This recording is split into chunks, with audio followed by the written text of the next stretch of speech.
Hello there and welcome. Today I'm going to be discussing something which is anecdotal but based on my experience in the industry. It's something I've come to realise, and that is aquariums are best off left alone.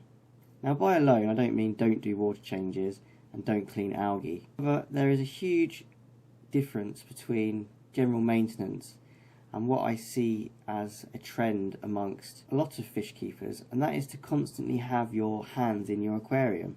Some of the best aquariums I've seen, especially display tanks in shops, are ones that get very minimal maintenance, ones that get left alone pretty much to their own devices for most of the time.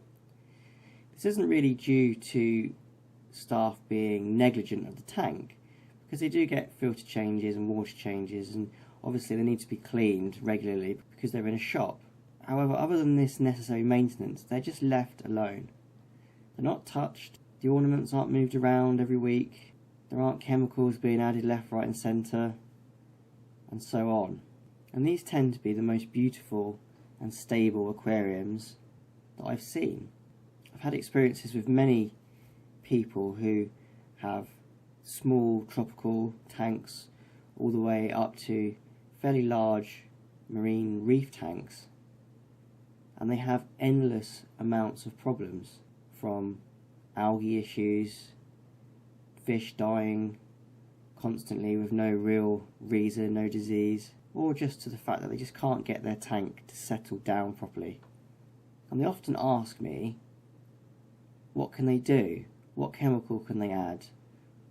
What cleaning regime should they do, or what fish should they add to fix this problem? And it's always a case of adding or doing something to fix a problem. And then I get the customers that come to me that don't always have their hands in their aquarium and aren't worried about fixing tiny little issues, and they're the ones that tend to be the people that are only in to buy more fish or look at the livestock or enjoy their aquarium. Now, like I said, this is only anecdotal, but in my experience, the people that almost ignore their aquariums and just let their tanks get on with it are the ones that have the aquariums which are thriving.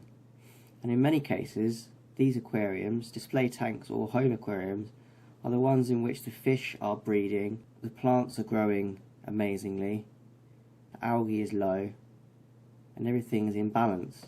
So what my advice is really is, if you're having a lot of problems with getting your tank to stabilise, and other than just your regular water changes and filter cleanings, give your tank and your fish a chance to settle and a chance to stabilise. Just keep your hands out of your aquarium. Just ignore your fish, ignore your aquarium for a bit, and see how that makes a difference. So I hope this has been thought-provoking. So thanks for watching, and happy fish keeping.